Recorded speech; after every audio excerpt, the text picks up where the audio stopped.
إياك نعبد وإياك نستعين اهدنا الصراط المستقيم صراط الذين أنعمت عليهم غير المغضوب بسم الله الرحمن الرحيم رب اشرح لي صدري ويسر لي أمري واحلل عقدة من لساني يفقهوا قولي. We always supplicate in the morning, so always try to supplicate the supplication of peace, because it's very important for us to feel the peace for ourselves, our family, and this world. Allahumma anta salam wa minka salam wa alayka yahudu salam wa inna rabbana bisalam wa kunna jannata bisalam tabaraka rabbana wa ta'ala ya dzal jalali wal ikram. Ya Allah, you are the giver of peace. From you come peace, and to you return all peace. So let us live, O Allah, our Master, that we live in peace, and let us enter the Jannah, the garden of peace, so that you are our Lord, the most exalted, the Lord of majesty, bounty, and generousness. Okay. So this dua, short dua of the prayer, Allahumma anta salam wa minka salam wa ilayka ya'udu salam wa inna rabbana bisalam wa inna jannata darus salam tabaraka rabbana wa ta'ala ya dzal jalali wal ikram. Every day, just at least subuh once, maghrib once, or just any time that you feel you need to calm, especially traffic jam, kan? So you just make it into a song also. You can sing a song. You just tell it something that is helpful. For example, we have this little rhyme. Subhanallah walhamdulillah wa la ilaha illallah wallahu akbar. Subhanallah walhamdulillah wa la ilaha illallah wallahu akbar. So as we drive, you don't turn the music. You do something like that, and you can do a lot of things lah. With that, you can do zikirullah. So if you for example, your traffic jam is 1 hour KL. So 1 hour of zikir, there's a lot of zikir you can do. A lot of barakah that you can get out of it. Now, instead of getting angry with traffic jam, alright, and then you can do short. As I say, this short dua is very important. And most important is that you must know the meaning and use your own language. I mean, we have a lot of books. Sometimes I go to the mosque and they will say, okay, they have to use books. For example, like, okay, you like this book, okay, 101 doa. Very long doa. From A to Z, any doa you have. Okay? So the ustaz will be teaching and he'll be reading this book. You kena buat ni berapa kali, you know, a few times. Then dia baca. He himself did not memorize. So you are telling other people this barakah, how many thousand times you go Jannah and all that. He himself will practice. Have you seen that scenario? Many times. So if you are telling the Jama'ah to do all this very, very difficult long dua, it is first not possible for them because they don't understand Arabic. Secondly, they also do not know the meaning. Inshallah, there is some barakah in reciting. But if you have to memorize all these things, it will be a very difficult thing. But what you need to do is to remember that Rasulullah came and all this dua, if you find there are some dua here, there will be other dua in another book, a variation of the same thing. You see, what is important for us is to understand the perspective of the message of Islam and the sunnah of the Prophet. The sunnah of the Prophet is a template. During the lifetime of Rasulullah SAW, he has more than 100,000 sahabis. Sahabas, who some only meet him once and become a sahaba once. But he gave them an amanah, he gave them a zikr, he gave them a nasiha. Some 5 times, some 10 times. But those who have 5 times or 10 times, they will remember the very word of Rasulullah SAW until they die, and they'll pass on to their children and their children and their children. That's how the hadith come to be. So some are classified as weak, some are classified as mutawatir, some are classified as hasan, and so on. So this classification is because Rasulullah gives his message with variation to different people with different variation of the same message. So it is the whole idea is what Rasulullah is doing is he's giving us a template of communication with Allah. So he's giving to this Sahaba this way. Subhanallah, Alhamdulillah. Another Sahaba, Subhanallah, Alhamdulillah, wa la ilaha illallah, Allahu Akbar. Another Sahaba would be Subhanallah, Alhamdulillah, wa la ilaha illallah, Allahu Akbar. Wa la hawla wa la quwwata illa billahi al-aliyyil azim. Same message. But one is short, one is longer, one is longer. So Rasulullah sees that person and says, this fellow, if I give him this Sahaba, if I give him a long one, he will not do it. But he says, Subhanallah, Alhamdulillah, he will do it. So, khalas. So that message, that perennial message of the message of Rasulullah ﷺ is the beautiful message of remembrance and connection with Allah in your own heart, not a parrot. But right now, because we have a class of religious teachers who know Arabic, but they want to impose the idea to us that you must do it in that language. But great fatwas, all the scholars, whether past scholars or modern scholars even, you can say in your own language. Alright? Apart from the normal arkan that you do in your prayer, for example, you can do a zikr, short zikr, you do in Arabic, but then your dua, your plea with Allah should be in your own language, but use it as a template. I'll give you an example. For example, if you want to walk, for example, like if I walk to the mosque, as I walk to the mosque, there is a hadith of the Prophet, it says in Arabic, which you say that if you walk, you say, oh Allah, give me light in my heart, light in front of me, light in my eyes, light in my ears, light in front of me, light on my right, light on my left. Alright, that's a template. So you can use exactly that, or you can say, Ya Allah, give me light in my robe, give me light in my heart, give me light in my akal, give me light in every particle of my body. Ya Allah, lead me to light. Okay? That is your variation of the same message. So you need not be a parrot. And remember, Rasulullah even accept the dua from a sahabi. He even accept a dua from a tree trunk. Dua from a bird. So there are so many things that we cannot see. Alright? But Nabi Sulaiman is able to hear all that. Alright, so Rasulullah may have been given by Allah subhanahu wa ta'ala certain mu'jizat to understand all those things, We do not know, For example, even this universe, there is a sound of the universe. You go to YouTube, there's a sound of the universe. It is a real sound. They can record the sound of the universe. It's very, very soothing. Alright, just like you see the rustling of yesterday, those who go for the walk, rustling of that street, beautiful, right? So every one of Allah's creatures is in constant communication with Allah subhanahu wa ta'ala in their own way. But because we have been given symbolic language, that is, Allah gave us, when Nabi Adam was created, Allah gave him the understanding of all the names. All the names. So the names can only be communicated through language.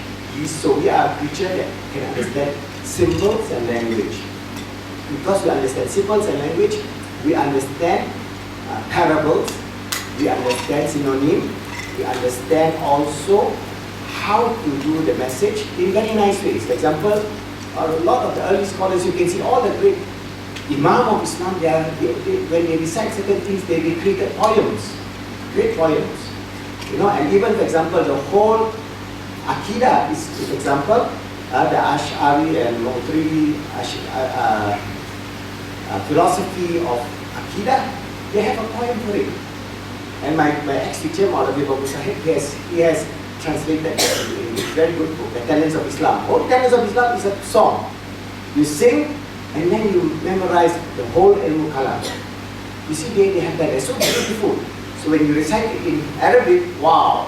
But we should have one in Bahasa Indonesia or one in, I mean, that kind of thing. But you see, this is where, because we just don't understand the treasures of the amount of treasures that we have in the Muslim intellectual world in the past. So we have to start now, bringing it back, especially also not only from Aqidah, but also in terms of psychology, how we will integrate.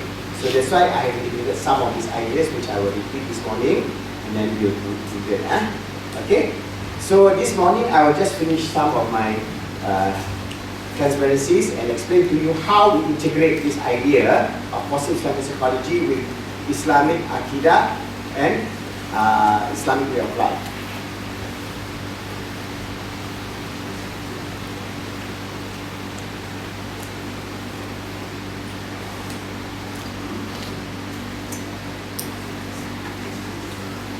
We finished that already.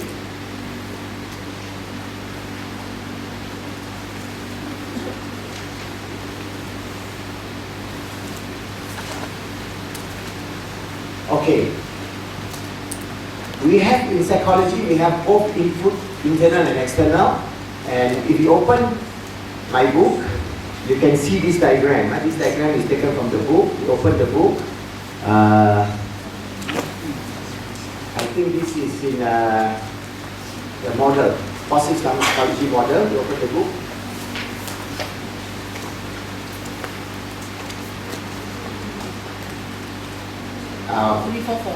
Page 344. Page 344. Have you found it? Can somebody give me one copy of the book? Buka page 344.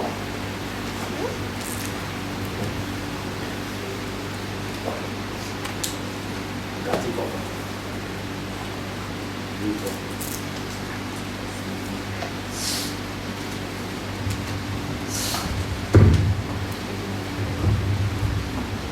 Okay, this is very important.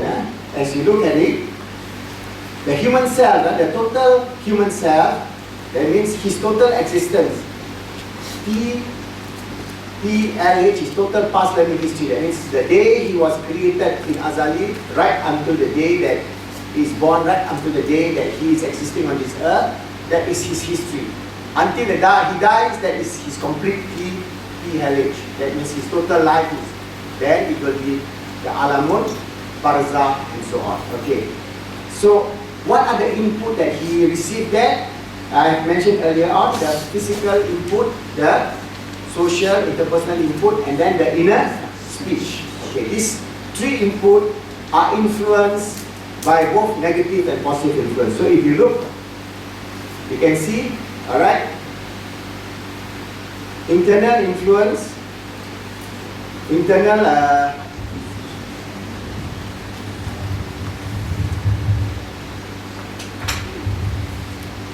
internal sources of influence. For example, if Rasulullah, he gets wahyu, alright?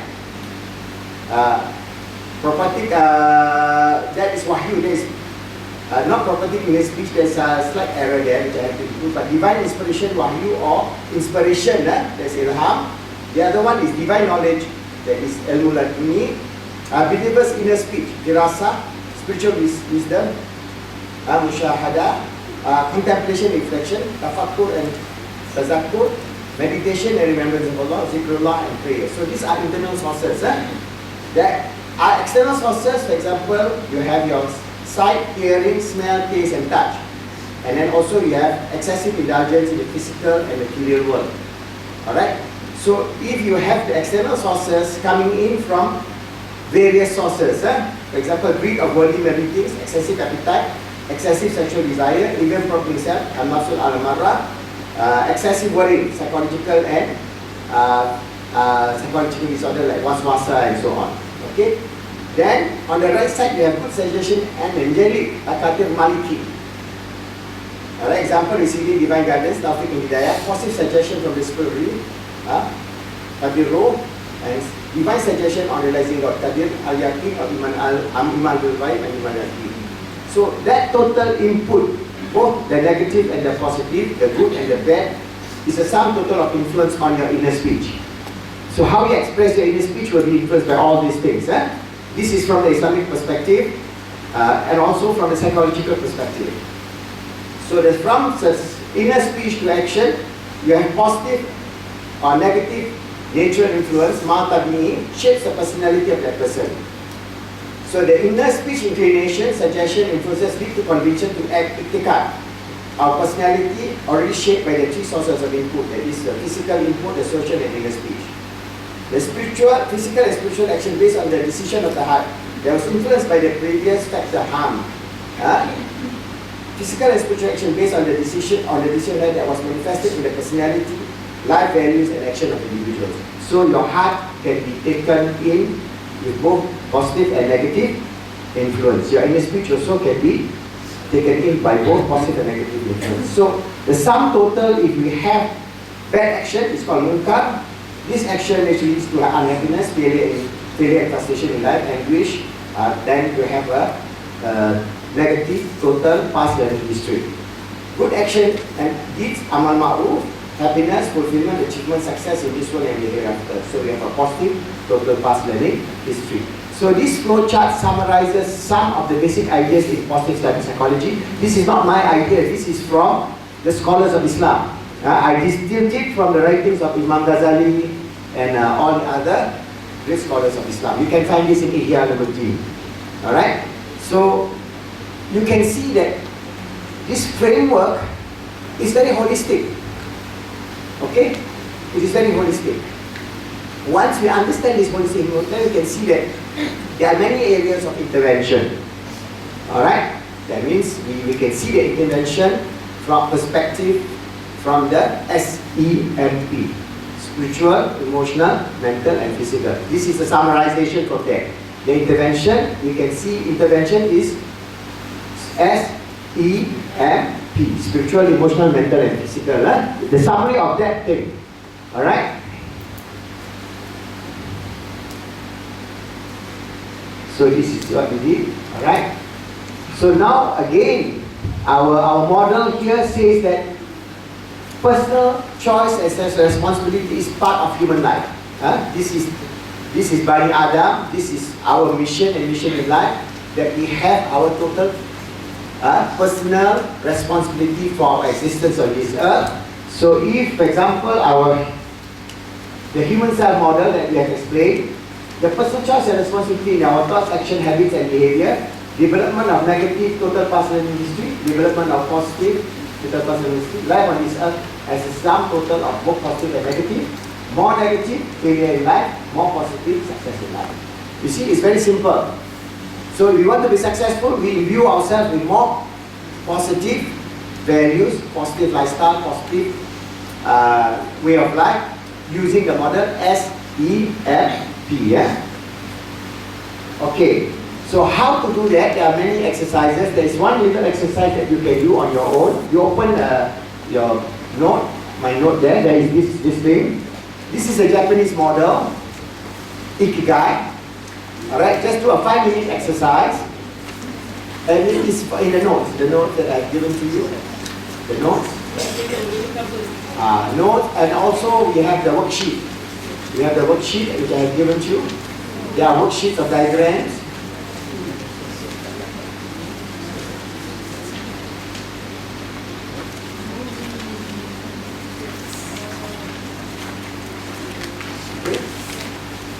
At the back, the last page of the worksheet. Okay. You see in life, this is an Ikigai model. So in Islam, we don't worry whether it's from Japan, or whether from Russia, or whether from America. We just have a model. So how are we going to use this? The whole idea is the Ikigai is, there are 4 components in our life. What we love, here we put the word love, we put what we love. What we love at the top here. Alright? What we are good at, not ADD, AT, good at, AT. What are we good at? What are we good at? Then here, what the world needs. And over here, what are you paid for? Paid for should be inside here, that's inside there. Because the diagram is a bit small, I don't want to squeeze so that you can do a lot of notes outside there. So what I want to do is basically, if what you love and what you are good at, AT, is what we call passion. The M is missing there, passion. Passion. So what you love and what you are good at, AT, is what? This area is called what? Passion. What you love and what the world needs is what we call mission. What the world needs and what you are paid for is called social entrepreneurship or social enterprise. Alright? And what you're good at and what you're paid for is called your job. Can see? Alright. What I want you to do is to reflect first what you love. Write something what you love here. And then how to connect what you love with what the world needs. Alright? And also find out, okay, what you are good at. Sometimes what you love and what you are good at are not complementary. It must be complementary. Okay? You are good at, for example, in computers, but what you love is planting chiku trees. You see? So you end up being a chiku farmer, right? But maybe you can integrate, alright? So I want you to all to spend 5 minutes, do this first, what you love is the most important thing in life. What you love. Alright? Then, what you are good at, what the world needs, and what you are paid for, then we will discuss this. Do it as a group exercise, because alone maybe you have a bit difficult. Turn around your chair and then discuss. But each of you feel your own love, because your love and your friends' love are not the same. Okay? You can discuss. Turn around your chair. 5-minute exercise. Alright? And then do your own thing, but discuss.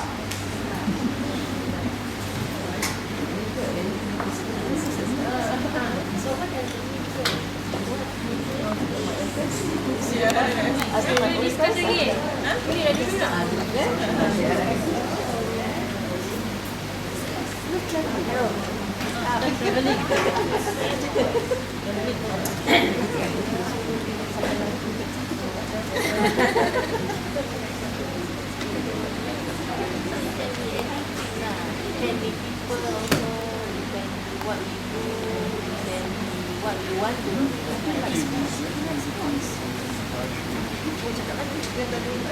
Vision. Around the world in 80 days. That's the mission lah. But does the world, what the world need? The world need people like us to travel around the world. Alright. Yeah. People they got. We not even started also lah, right?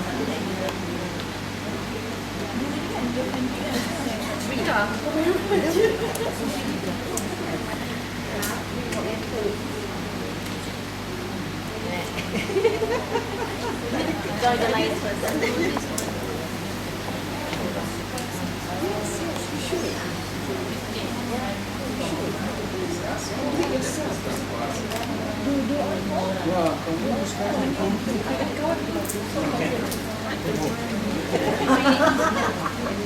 Don't take too long to discuss, huh?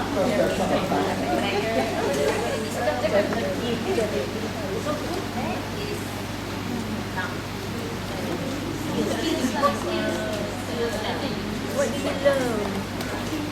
What we love? So it's a skills lah. What you love? Skills could be hobby. Nothing is wrong. Yeah. Passion.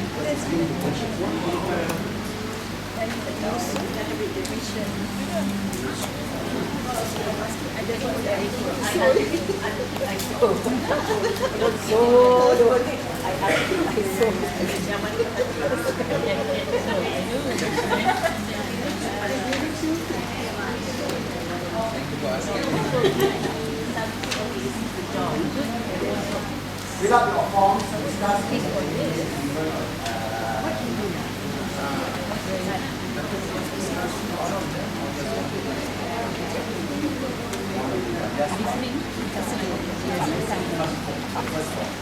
Most important is the love. Because the external one.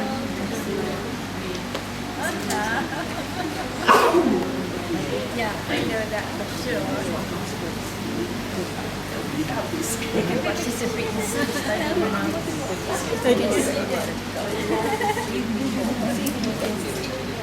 I still remember at UCD, I was studying and participate in a post-study.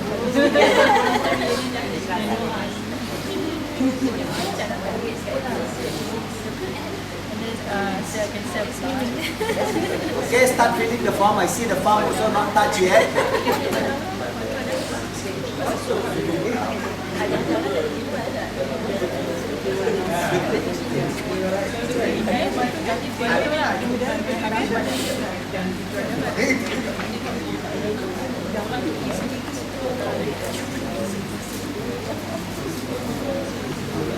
As you analyze yourself through this method, try to find an angle where you can do,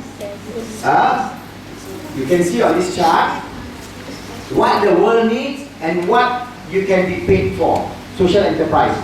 Because volunteerism and social enterprise are together. I'll show you how I frame this model and how I come up to my decision. This is a very good way of making a decision that is holistic.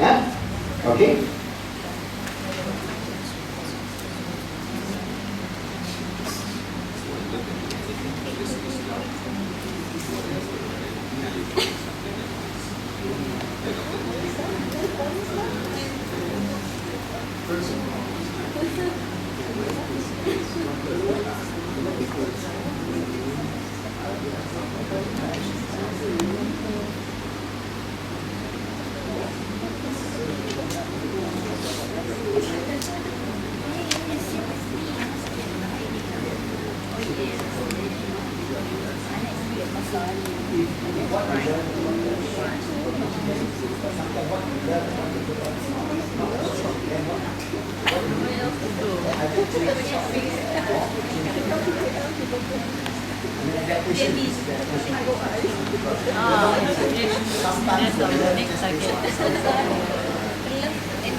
My childhood inspiration was to become a pilot. When I grew up, I got a glass.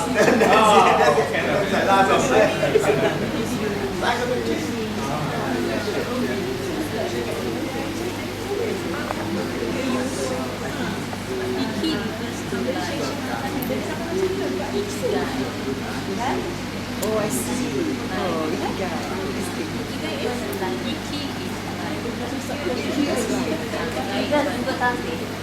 Japanese. Okay.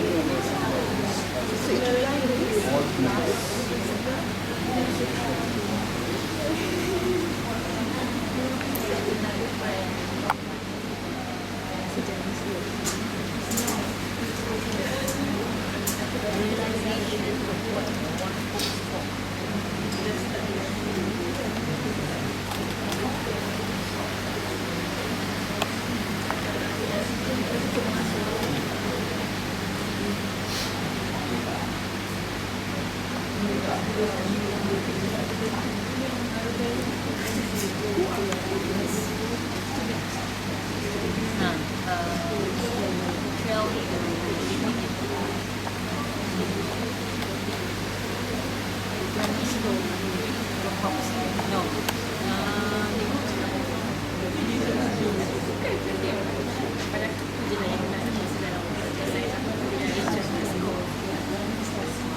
Okay, if there is an incongruent between what you learn and what you are good for, what you are good at, you can change either one. Sometimes your love is based on some sort of a childhood vision or childhood mission, or sometimes a mission imposed on you by your parent. Alright, so you can change. Need not be that what you love is your real love. You got to find your real. Here is you got to dig deeper to find what is your intrinsic real love. What is your real love? Alright? So if you know that, then you will be able to match what you are good at and what you learn. This is very important, especially when you give counseling for teenagers. Because they may have the idea, oh, I love football, I want to become a professional footballer, you know. But along the way, they find that they even cannot kick the ball properly. So, no doubt that their love will become just a hobby only. But then, what are they good at? Maybe they are good at, say, planting trees. So they can take a course in natural, example, forestry or whatever it is, you know. So this is where they have to match the two. The same thing in your vision, what you love and what is your mission in life and what the world needs and what you got to pay for, because you need to live. You can get paid for either by doing a job or by becoming an entrepreneur or becoming a social entrepreneur. That is what I'm trying to do now.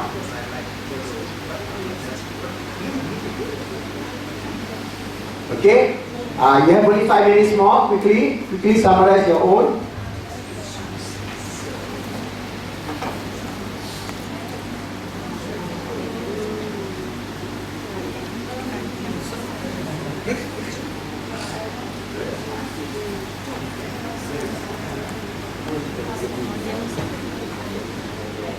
B.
Okay, summarize.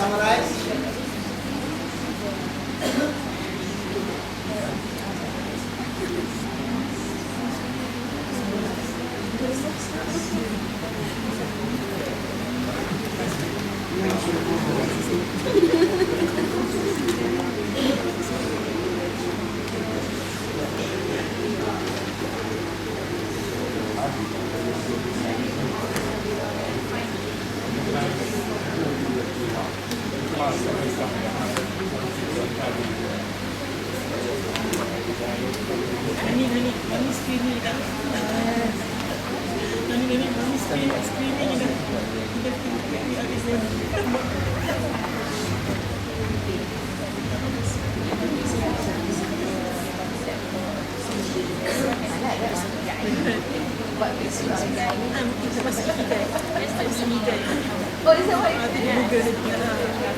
Reason for being.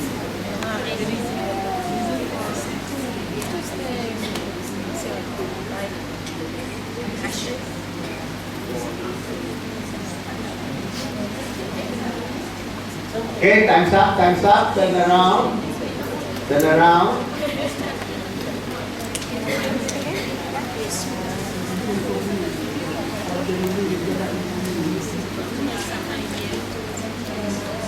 Okay, I need a volunteer to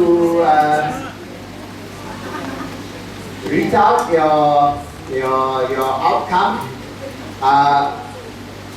If any of you have come up with a coherent plan, a plan that you feel that it is very, very useful, using this method, you found an answer to your dilemma. Alright? Okay? You have that? Okay, I give you the mic. Okay, just share with us. Just face the crowd.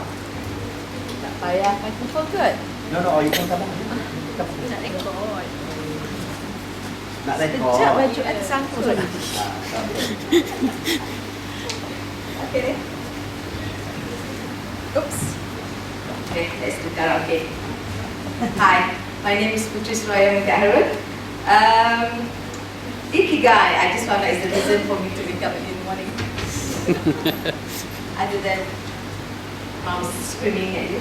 Anyway, okay. Are we all done? Yeah, you read it. All right. Start with the What love. the love? What do I love? I love to help others. I love to learn new things, and I love to travel. Not that I get to do it now, but I'm big into those. Right? That's what I love to do. I love to meet people. I love to learn new things, and I love to travel. Okay, so what am I good at? I'm good at talking. God knows I've been trained to do this. I'm good at looking at processes and see how I can make it better by putting in new technologies to automate it, right? So I can look at processes and make it more efficient and effective. I would think I'm good at planning and organizing events because I do customer service summit in Indonesia. I do a lot of promoting our services to a group of customers. I love doing it too. And I also do not official giving motivation talks like Dr. Fazilano, but I do talk to my people in the office when they feel down, they come to me, and I feel that I'm able to actually listen to them and give them some ideas on what they can do to their problems, right? So what am I paid for? Okay, as a general manager of business development in VATS Berhad, I'm paid to go and look for businesses for my company in the business of contact center outsourcing services. So I'm good at, I have to do sales. I'm paid to do sales to bring in the revenue. I'm paid to do solutions for the clients. So that's what I'm paid to do. What the world needs, to me, I think the world really needs more and more of people who cares, people who can be more compassionate, young children, no, not young children, young adults, people who's about to go to their next life of getting a family. They needed guidance. They need to know how to build an effective family. That's what I think the world needs, right? So from there, what I have, because I'm at this age of 55 and thinking of what to do next with my life, doing this work of processes and customer service for the past 30 years is already declining. So what I'm looking for, job, I'm looking for how do I develop my own training modules and to be consultants in the field that I'm good at. I'm working on that now. And for the social entrepreneurship, I love what Dr. Aziz is talking about. So we'd love to talk about how do I, one of my training is provide training on quality service. That's my job that I'm looking for. And how do I educate young people go to be the next family, how to get their own family. I think that's where the social entrepreneurship that I would like to build. Okay. Right? Oh, yeah. Thank you. All right. So, okay, you can see that our sister has formatted some format, which we are generally okay. But what she needs to do is to crystallize it to one or two items. Because if you love too many items, it's difficult to choose. But it need not be one. One can be your primary item. Then the other one can be your secondary item. The third one can be your hobby. Alright? So you can classify them. And your love also change according to your age. Alright? So like for example, she's thinking of 55 now. What am I going to do next, right? Alright, so at my age, I'm thinking only of positive language psychology, inshallah. There's nothing more. I just strive before my last birthday, I make sure, inshallah, I have to publish this book. So with all its typo, error, whatever, I say, no, we go. Alright? Publish and then correct. Because everything is in process. Nothing is perfect. So I do my level best because I don't have not that much assistance, not much financial resources to hire a professional, right? Everything is DIY lah. But you get it done. And when you get it done, people appreciate it. Wow, it can be done, you know. And the next step will be then to propagate it to the world. And inshallah, the outcome will be a transformation of the ummah. You know. So that is where you can do social entrepreneurship. So how are you going to do social entrepreneurship? For example, Khalifah method is we have already trademarked Khalifah method. So we have Khalifah secondary school, Khalifah model secondary school, Khalifah model primary school. So inshallah we can teach the method. Maybe at one point maybe there's some entrepreneur who wants to create Khalifah model schools in Indonesia or in Mauritius or anywhere, then they can learn the module from us and pay a small fee, because we need the fund. Social entrepreneurship is always thinking about having some funds so that you can move to the next level of your operational capability. That means you don't go around begging for money. Alright? But from your intellectual property, you convert it into something that can bring resources and can impact the world. So that's why the positive Islamic psychology, also we are trademarking positive Islamic psychology, and we are going to train trainers. So later on in the Khalifah Circle, I'll find what areas, the 5 areas that we will discuss of how we're going to go about with it. Alright? And we'll do the presentation this morning. Afternoon, I'll do personalized coaching on positive Islamic psychology from the book. Then we can have more Q&A and modeling, how you want to model each everyone. So morning we'll do all the Khalifah Circle thing, but I have to finish this a little bit more and then we can carry on.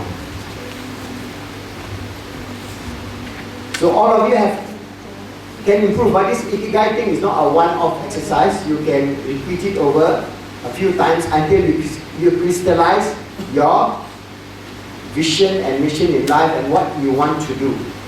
But as I say, you may change it, or you may have 2 stages in life or 3 stages in life. At this stage, I want to do this. At this stage, I want to do this. At this stage, I want to do this. So you have 3 Ikigai solutions for your life. But always try to have it congruent. That means what you love and what you are passionate about or you're good about is always congruent. And what you're good at and what you're paid for in terms of social entrepreneurship is also congruent. Because it is no point if you don't love something and you get into it. Yes, it makes a lot of money, but you are miserable. Alright? So it is no point. What you want is finally fulfillment in life. Fulfillment insofar as earning a decent income as your vocation or your enterprise or your business. Alright? Fulfillment in yourself, self-worth, self-fulfillment in your family life. Because no point if you have to work, say, 100 hours a week, and then you die of overwork. A lot of Japanese are dying of overwork. That's not fulfillment, that's craziness. So this is where we have to find a balance. And inshallah, if you can use this little model, inshallah, it will help you out. Okay? Understand how to use it? Okay. Alright, this is our PIP model. This model is derived from Prof. Mahdi Jenkins. When he developed this model before he was a Muslim, he just used this only. Total pass, the human cell does not include the roh, qalb, akal or jasad. The human cell consists only of the physical cell only. That was his earlier model before he became a Muslim. When he was working with B.F. Skinner has physical environment, so the input, physical environment and social environment to change your perception. But he brought me the idea of inner speech. Alright, that we are human beings, we have free will, so we have inner speech and we have also symbolic language. We can communicate. Alright? So, and we have this inner heart, but he doesn't understand it at the time, so he just brought this model. But later on, when we developed the Khalifah method, he discussed about the roh, the qalb, the akal, and the physical body. So now, this is a picture of a person. At this level, this is physical existence. At that level, this is spiritual. So your roh, your qalb, your akal will exist beyond space and time. Inshallah, this is where Allah has created us. Our roh, our qalb, and akal are one entity that was infused into us when Allah created us as the realm at the realm of Azali. Alright? At the realm of Alastu Birabbikum, we have that already. When we are born into this world, Allah infused a physical body. So, we have this physical body. So, the whole total input of our human life here, the total past learning history, is influenced by perception. Everything is perception. Perception can be good or bad, right or wrong. Every one of us cannot escape that. Alright? Every moment we have input from the environment. Alright? You can see if it is a physical environment, you're breathing whether fresh air or polluted air. Right? If you polluted air, you get what? Stress, right? For example, in Beijing, you're going to put a mask. You're not happy, right? Are you happy? Can you smile when you are having a face mask like that? You can't. So it affects your physical body. Not only affects your body, it affects your roh, your heart. Your heart is not happy. Your akal, you are thinking of the how to save your family from that environment, the situation. Okay? So the same thing. We also have thousands of input. You know, physical, that means not only the physical thing, the web. Basically, Maslow hierarchy of needs. Maslow hierarchy, you all learn Maslow hierarchy of needs, alright? So Maslow hierarchy start at the level is what? Okay, our physical needs. Okay, you have the hierarchy as you move on until you reach the level of self-actualization, alright? So, the same thing here, there's physical and social and inner speech also follows that hierarchy, but Maslow emphasizes first the physical existence because he is a secular psychologist, alright? But in Islam, the base is spiritual. So that's why we have this, the basis of our existence is spiritual, emotional, mental, then physical. The permanent part is SEM. Spiritual, emotional, mental. The impermanent part is the physical. So that's why our need, hierarchy of needs is different. Maslow hierarchy of needs means you feel yourself and then make sure that everything is okay. You have your food, your shelter, your clothing, then your society, your family, and then you self-actualize in terms of your career or your hobby, whatever it is, you know. That's it. But that is not a holistic interpretation of life. So our holistic interpretation of life is always, our base of the hierarchy would be spiritual, then the next one would be emotional, the next one will be mental, then last is the physical. Okay, so that are the three hierarchy within positive psychology. Yeah? Okay, so this whole idea of perception, alright, I have discussed yesterday of good messages and bad messages, which we have gone yesterday. Yeah, maybe I just scroll backward.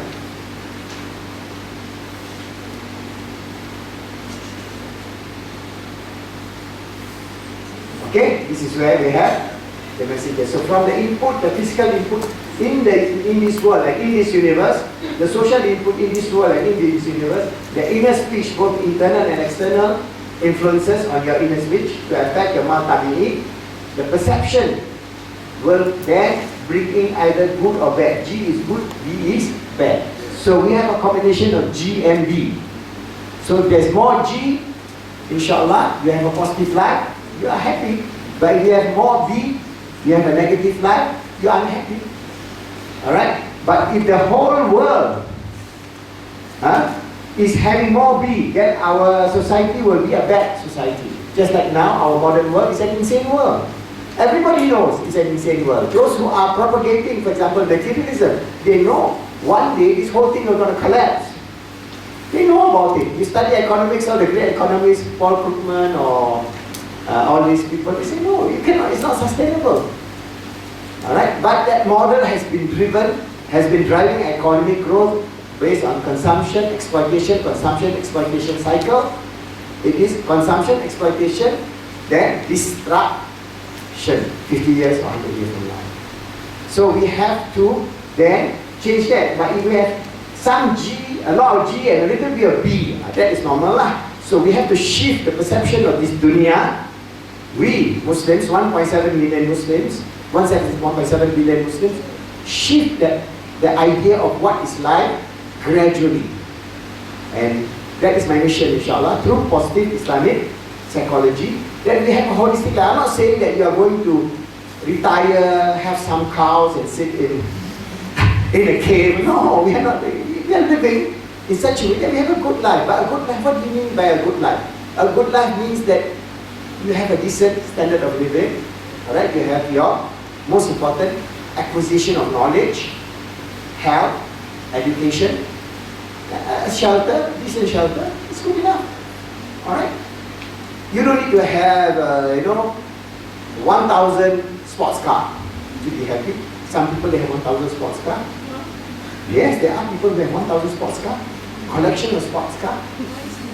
There are some people who have their so-called huge mansion with 1,000 rooms. It is in existence in the world. You know who they are. Google, Mr. Google, you can find it. Because if I say it, then become very sensitive. Alright? You understand what I mean, huh? Okay.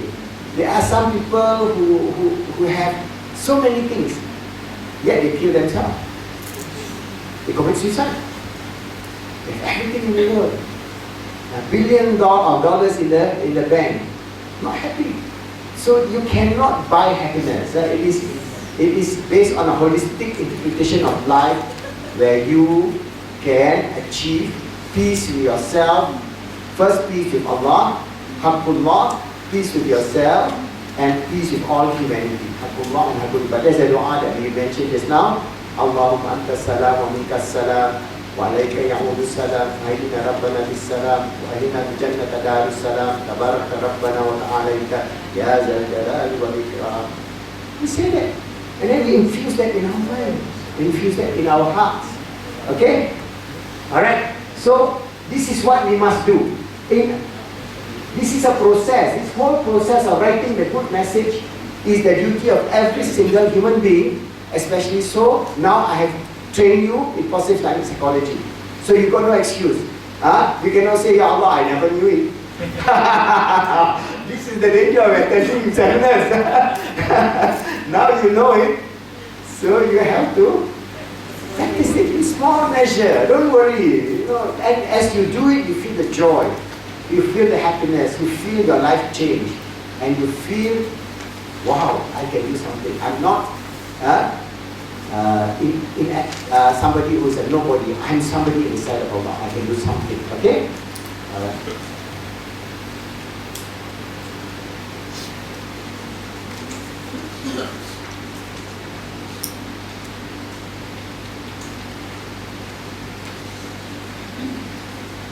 Okay, I explain the model. Okay. This is not in the book, this is in your note. Okay. You have your notes, not exercise note, my presentation notes, you open up. Okay? Alright. This is very important, especially when you do counseling, when you approach people, because this is how we do a strategic shaping process. Alright? The psycho-spiritual shaping process, assisting Muslims to overcome challenges in life. Alright? It can be also assisting non-Muslims, it can be anybody. But the process is the steps that we are going on to it. Okay. If we look at the Muslim world, there are at least 4 categories of Muslims. Alright, the first level is non-practicing Muslims. Alright, the first level is non-practicing Muslims. Surveys show that only 30% of the Ummah does regular 5 times prayer. 70% born Muslims do not pray. And that means even the basic of Aqidah, 70% do not pray. This is a statistic in Nusantara, this is in Malaysia, Indonesia, this is our statistic. Maybe in Europe, maybe 50% or 70% don't pray, 80%, 90% don't pray. Maybe in other places it could be even worse. Alright? So how do you categorize these people? And in Malaysia, when you get a test, 20% of the youth, they learn Fatiha when they are young, but they could not memorize the Fatiha. So 20% could not even recite the full Fatiha. You know, they say Bismillahirrahmanirrahim, Alhamdulillah, Rabbil Alameen, That's it. Alhamdulillah, Rabbil Alameen, beyond that they could not. Alright? So these people, they call themselves Muslims. So our choice is to call them Muslims or non-Muslims? Muslims. They are ignorant Muslims. But our duty is to bring them to the second level. The second level is what we call nominal Muslims. Nominal Muslims, they are basically fast in the month of Ramadan, but in Ramadan they don't pray, but they fast. Year in, year out, they will fast. And if they pray only on the 2 Eid, Aidil Adha and Aidil Fitr. Okay, let's say, that's why you see the flood of people, right? This consists of another group of people. Alright, so how to counsel this group of people?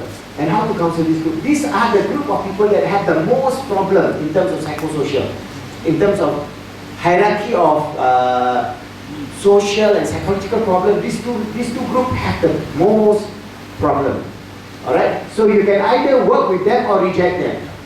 Alright, so our approach is first from this level, bring them to the next level, bring them to the next level. From nominal, you bring them to practicing Muslims. Alright, so practicing Muslims, fulfilling basic arkans of 5 prayer, fasting, zakat, and so on. Once they have been practicing Muslims, then you create another level called committed practicing Muslims.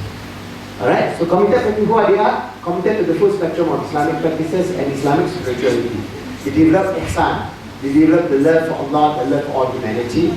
They want to create a world of peace, happiness, and success for themselves, their family, and the whole world. Alright, that is the committed Muslim. So, we may be here and here. Alright, we may be somewhere here and here. At this baseline below this is where we say they are living within the Nafsul Ammarah. Alright, at this level, we are living at the Nafsul Lawwamah. At this level, inshallah, we are living with the level of An-Nafsul Mutmainnah. Okay? Alright.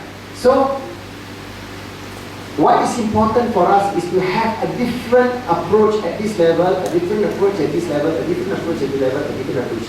Don't just go, put everything into one basket and then say, oh, you don't pray. How can you not pray? Kafir. Finish. Right? Right? So what do? You lose a brother. You lose a sister. Alright, so you don't judge them because you are in this world, you should never utter the word kafir to anybody, even to a non-Muslim. How do you know his heart? He could be a Christian, but in his heart he believes that there's only one God. So he could be within the category Ahlul Fitrah. Who are you to say that he's going to hell? So never point at anybody that you are going to hell or you are kafir, because Rasulullah says if you point to that you are Mala, you are the one who is the kafir, not the other person. So they don't ever do that. But I do come across a few so-called learned people. The first word that comes from their mouth is a kafir. Very sad. They're learned, but they are so self-centered, so self-righteous that they think only they will go to heaven, the rest are going to hell. Alright? So we have to change that. Alright? And in their lectures you can see hoo-ha, everything, you know, that's wrong. So what is important is for us to start looking at this category, because these are the people that has the most problem and these are the majority. If all the Muslims in Malaysia are going to pray 5-day prayer, I tell you, you need another 10,000 mosques. Serious? Tak cukup, mana cukup? It's serious. Right? So we must learn to understand that Allah has blessed us with this beautiful deed. We are committed Muslims. We pray 5 times a day. We receive the joy and the barakah of worship and fellowship with Allah and with our community. That's a joy that we have. Why not we pass on that joy, that happiness? Huh? Okay? So how to go about with it at the various level?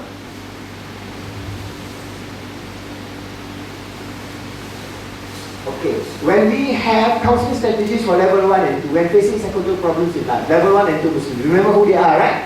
They are the majority that is facing a lot of problems. So use basic approach to remember and learn Allah alone. Example, basic arkanul. Example like La ilaha illallah. So when they have a disaster, they have a problem, they have depression, you cannot tell them straight away, hey, pergi sembahyang, go and pray. They don't know even how to pray. They don't even know the Fatiha. So you cannot just from here to there. There is a shaping process. So shaping process, brother, why not you just calmly say La ilaha illallah, La ilaha illallah. When you are in trouble, when you have your depression, why not you do this short circuit? That means it's not imposing on them. It is bringing back the old memories that they have. Oh, I'm a Muslim.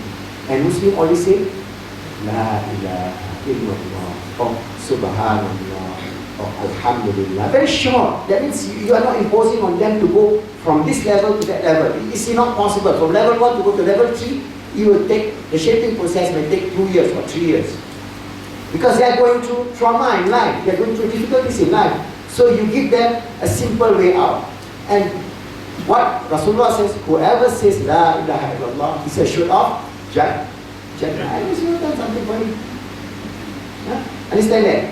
Alright, so you go for the simple thing like Astaghfirullahaladzim or Salawat Allahumma salli ala Muhammad. So when you're talking to him, you are not imposing your standard of Islam to that person. Let him grow in his love for Allah and Islam, and then slowly you group them up. So other beautiful names of Allah based on individual names. For example, they are in trouble. Use the names of Allah in our book, Khalifah Circles, 99 names of Allah. Try to use the beautiful names of Allah. Alright? And you can use it with breathing, right? I teach you, for example, I use very often when I'm having problems in success and having problems in getting my risk. So I say, Ya Allah, Ya Fattah, Ya Razak. So I breathe in, Ya Allah, Ya Fattah, Ya Razak. Ya Allah. So as I walk, I do my exercise, I say, Ya Allah, Ya Fattah, Ya Razak. Ya Allah. I remember that. And then, after many times say, Ya Allah, I need your help here. I need to pay off my debt. Whatever you need, you speak to Allah in your language, in your heart, and in your mouth. So that becomes my regular zikr.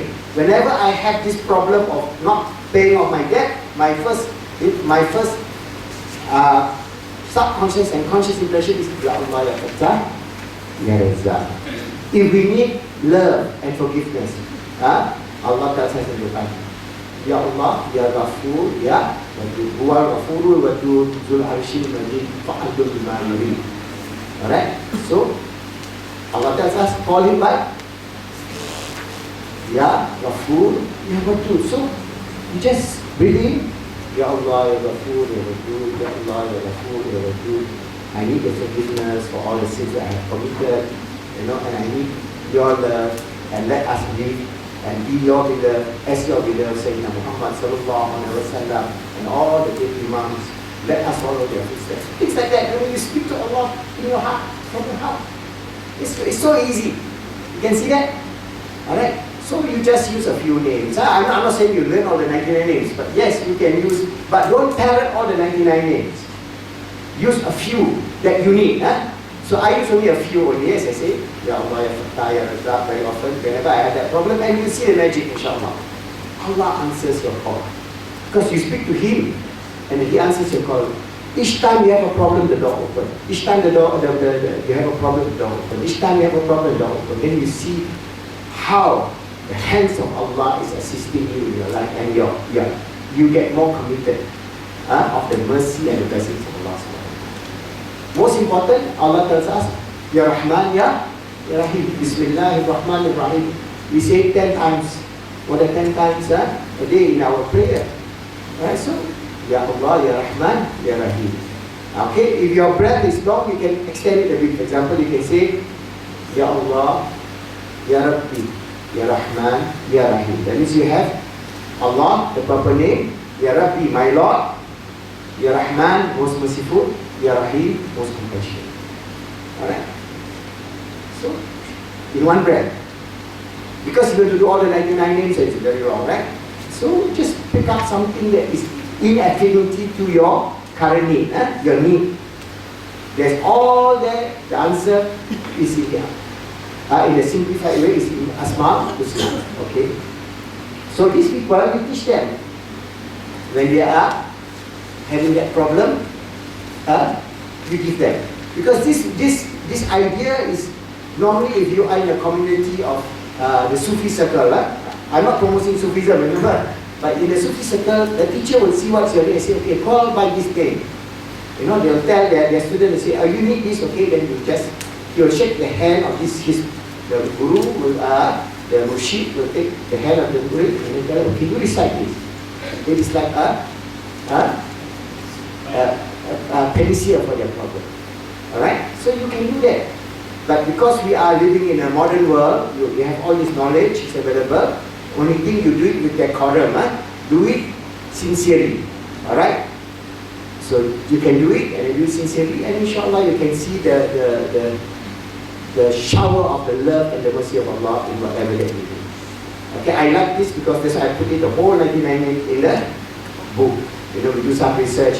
If you say Ar-Rahman, what are the benefits? If you say Ar-Ghafur, what are the benefits? You can read it and then choose 2 or 3 or 4 and recite 2 or 3 or 4 at any one time. And that can be congruent, right? For example, I love Ya Allah, Ya Ghafur, Ya Wadud. First what? Ghafur, Ya Allah, forgive me. Alright? We are sinners, right? So we bring ourselves low in the sight of Allah, Ghafur, Ya Ghafur, Ya Wadud. So you want then ask for His love.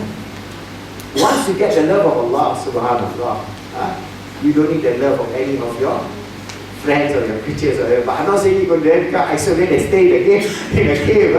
Alright, but this is the whole idea, okay? So what you do is that when you have taught them the basic idea, then progress them to level 2 and level 3 Muslim using Islamic practice of 5 CBT, which I will explain in detail, and other psycho-spiritual practices of Islam. Okay? You can have a teacher, a murshid, or somebody who can help you out with it, okay? Alright. Now, from level 2 and level 3, you start to level 4. Counseling strategies, yeah, level 2, they are nominal Muslims, yeah, level 3, they are practicing Muslims, but they are not that committed. So what they do, increase their memories of Allah, their practices of all basic pillars of Islam. That means they must increase their practices of the salah, fasting, zakah, hajj, and all that. And then develop the love of Allah to excite their constant zikr. Upon completion, you add supplication, dua, zikrullah, slowly. Don't feel the burden, you add a little bit at a time. Don't take too much and then stop. You add on to your menu, just like you can eat 10 days of food in one go. Can you do it? You will want it, right? So you have only 1 plate of food, but you can eat it over the whole day. So what you do is, you do your zikrullah in a short spurt and at all times. At all times. So your mind will then be deflected from your situation. Okay? Recitation of Fatihah, Ayatul Kursi, 3 Kul, 33 Subhanallah, Alhamdulillah, Allahu Akbar, Zikr, La ilaha illa anta subhanaka inni kuntu minaz zalimin. You can do that. Alright? Remember Allah all the time and get close to Him by deeply Iman and Yakin. Constantly recite the dignities of Allah, which are do constant contemplation, meditation, and reflection of Allah. How to do meditation and reflection? Go for walks. If you are in depressed situation, go for walks. Always go for walks. Alright? Even in urban areas, they have some garden, you can walk in the garden. But in rural areas, it's far much nicer. So that has been, alhamdulillah, my practice. Every day without fail, I will walk. Rain, sunshine, thunderstorm, I will walk. If it's thunderstorm, I'll just put an umbrella. I'll walk. Okay? Make it a habit. So once you make it a habit, you can put this here, okay, my target is 45 minutes of walk. Okay? Then you just maintain your 45 minutes of walk. Then you see, oh, it's nice. I want to do 1 hour. Then you do 1 hour. It's nice, you do about, say, 1 hour, 15 minutes. Good enough. Alright? Then you practice as you walk, you do your zikrullah. As you see the wonder of this earth, you say, Subhanallah, Alhamdulillah, wa la ilaha illallah, Allahu Akbar. You see the clouds rolling, you see all the wind blowing, you see the birds singing. Subhanallah. No money can buy that. As you breathe in, Allah gives you the fresh air, FOC, free of charge. So sometimes I walk down and there is a strong breeze of fresh mountain air. Subhanallah. So as I breathe in, Subhanallah. You know what I mean? You see, you can do that. It's simple, but each breath that you take, you refer back to the one who gives you that joy, that nikmah. You know, and it's small. So, and there's so many things that we don't even be thankful for. Alright? So start being thankful with your breath, start being thankful with your food, start being thankful with other the gifts of Allah. Then slowly you learn all the great dua, you know, before you go on a bus, what you must say before you travel, what you must say, what, so many things. But as I say, use it as a template, use your own language and your own needs. Don't follow exactly, okay? Alright? If you can follow exactly, yeah, it's okay, but in your own language, okay? So, that is the SEM part. Now we have the P part. Remember? SEMP. How are you going to keep yourself healthy? I have a formula called GF bomb. Alright? Just remember this, because a lot of us are not living in a healthy lifestyle. Even the food we eat are not healthy. So, what we need to do is basically remember this. I teach this just as a way of remembering. You can take this slide and stick it on your fridge. Okay? So, what do? GF bomb. Repeat after me. G. Say G. G. Greens. All greens. Green vegetables. Rainbow color. Tomato, kailan, sawi, kangkong, salad. Green. G is what?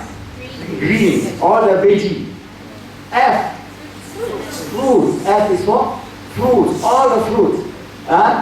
Mango, papaya, pear, apple, banana, nanas.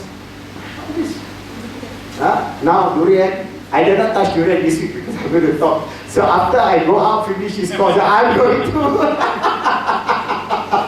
because I lose my voice. Now already I'm losing a voice, but durian season. I must have a taste of it, inshallah. Alright, but it's very expensive, It's 100 ringgit a kilo now. Musangking. So, makan 3 je lah.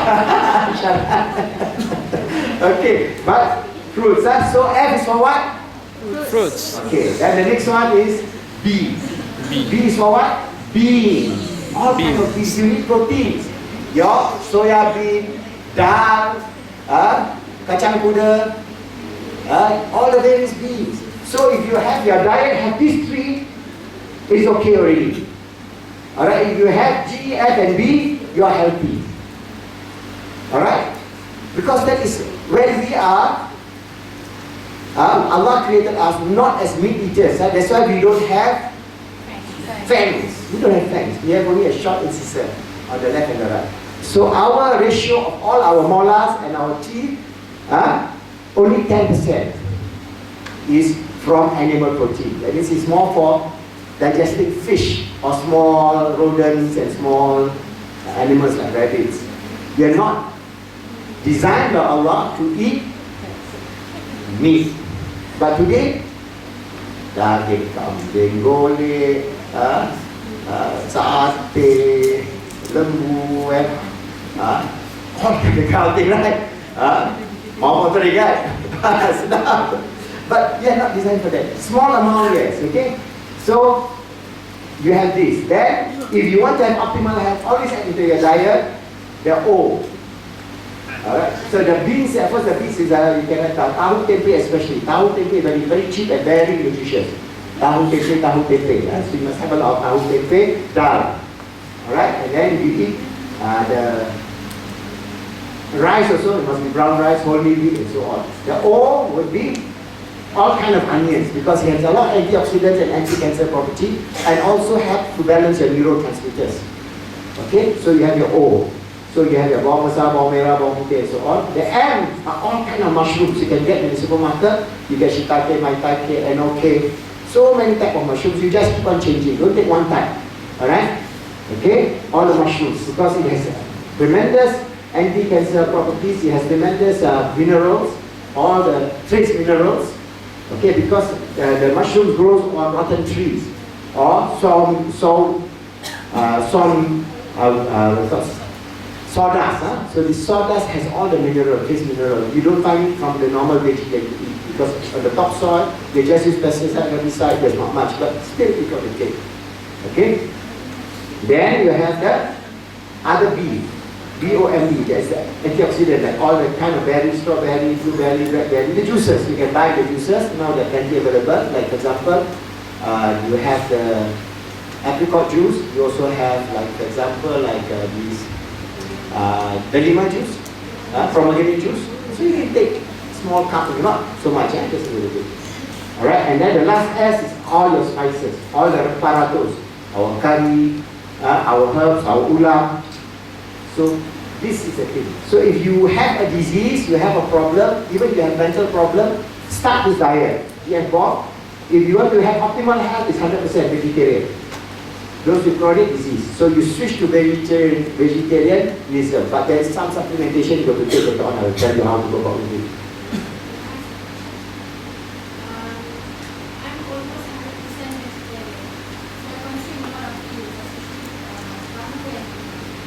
But recently I heard that there's a lot of soya beans that actually cause hormonal imbalance. So is this true? If excess, yes. If in excess. That's why you must have the whole spectrum. That's why I tell you the GF bombs. You just don't take tahu tempe, cannot. You must have the full spectrum. For example, your soup, I'll show you how to do the soup and all that.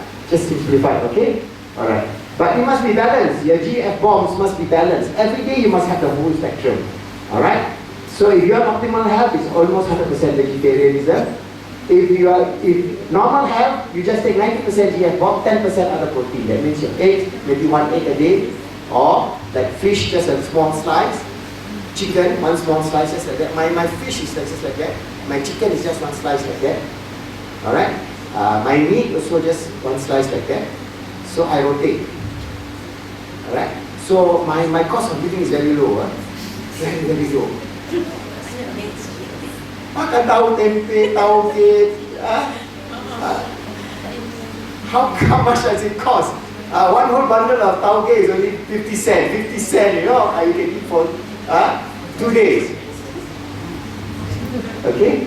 Very cheap and very healthy. Okay? So, how are you going to go about with it? So, you have all these things, alright? And you try to change that. For example, if I take my egg, my morning egg is very special. My egg is only a binder. But inside there, what do I put? I put my mushroom, I chop. I put my onions, right? Put my onions, bawang putih, bawang merah. I put my chili, I put my garlic. So 3 onions there already.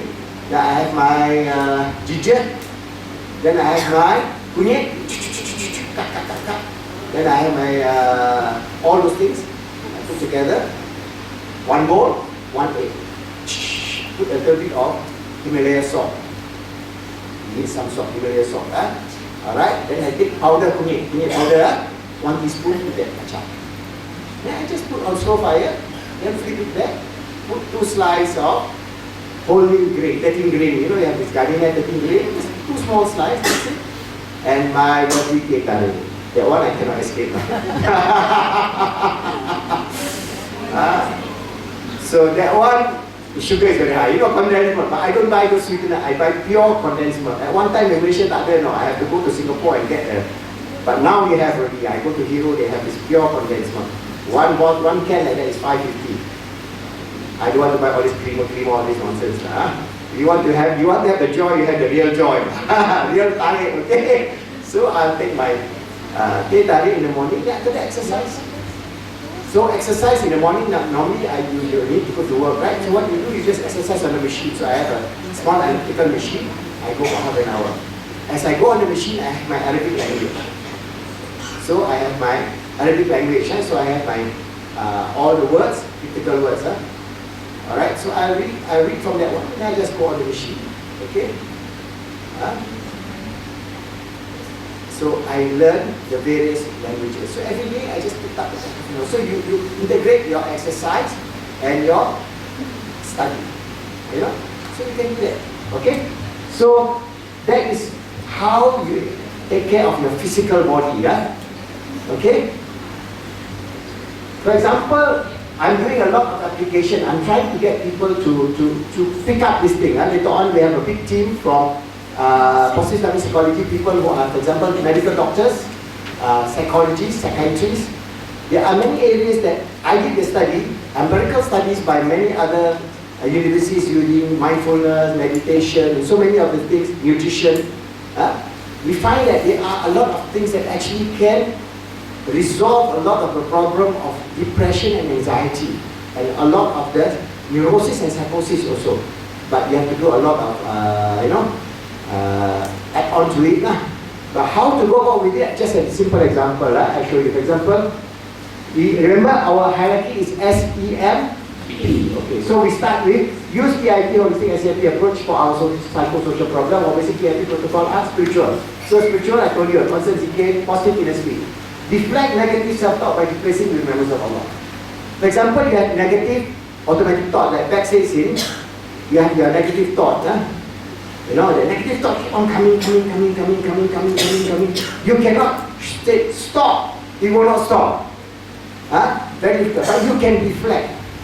So a negative thought says, I hate that person, I hate that person, I hate that person, no, I hate that person, I hate that person.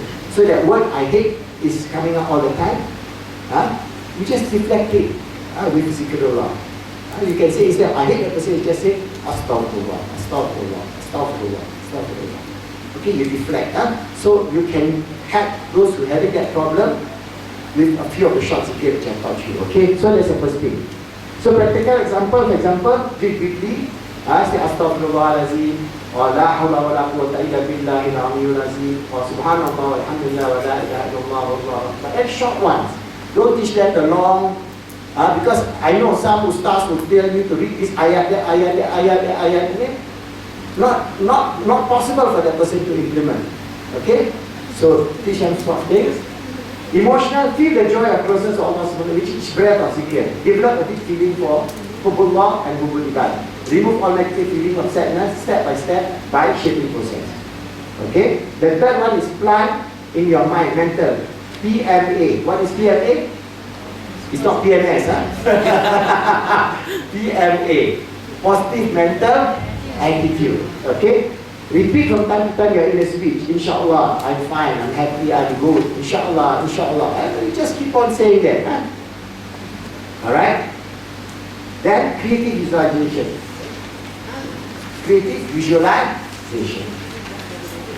Creative visualization is in the Islamic psychosocial therapy that was done long time ago in Islamic hospital in Baghdad. 800, 900 years ago, they're using this method. But now you talk about creative visualization, you'll say it is from where? From some social scientists or psychologists. No, you have that. Even, for example, if you read the book, if you put in your mind, you visualize bad things, you get bad results. So what you need to do, if you visualize bad things, like putting stone into the grind mill. Alright, I think this is a saying by, I'm not saying is Ibn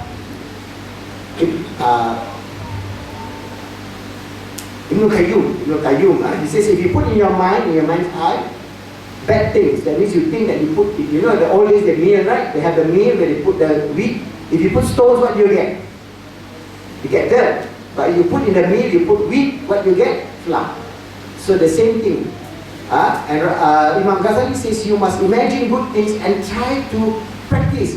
Even fake it, not feign it. Try. That means you are not having that characteristic. You try to, as you're not smiling for someone, try to smile. Slowly your fake smile become real smile.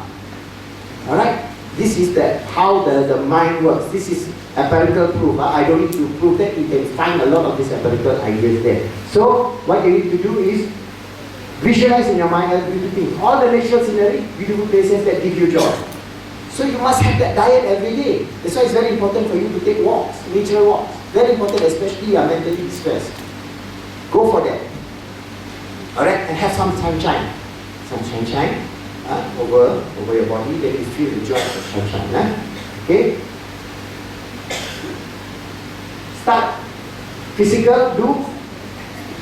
Alright? Start healthy physical lifestyle, healthy food, be here for. Start good habits, diet, stop smoking, stop eating junk food. Excessive food now. More than 60% of Malaysians are obese. Alright? More than 60% now. I remember my good old days in the kampung. I cannot hardly find one fat man or woman. Now I go to Felda, 60% fat. I can't find them. But today, we are overeating junk food, right, and fast food. So when you eat junk food, don't expect your mind to be good. It will be junk mind also.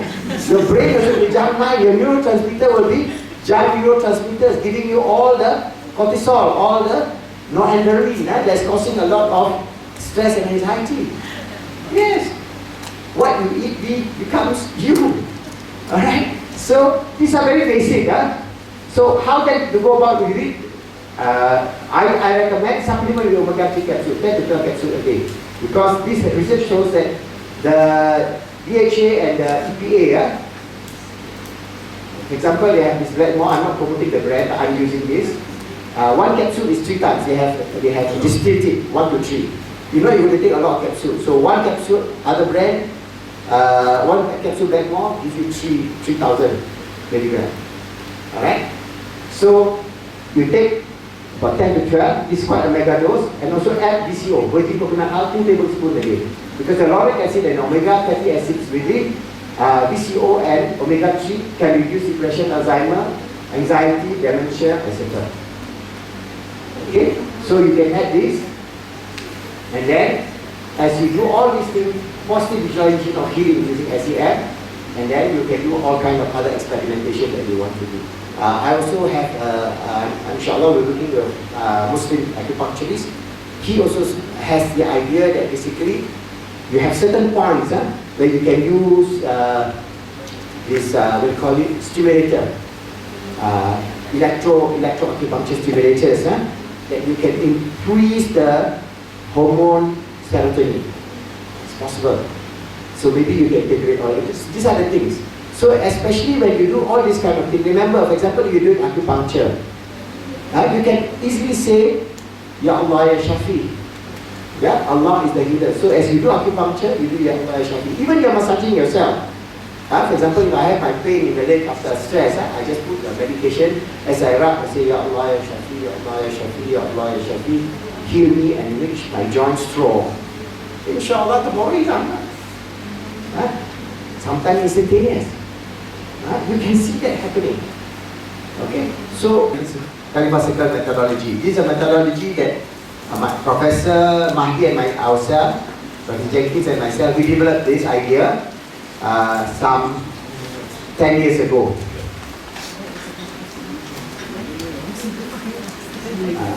Chapter 9. Chapter 9. Chapter 9. Page 544, I think.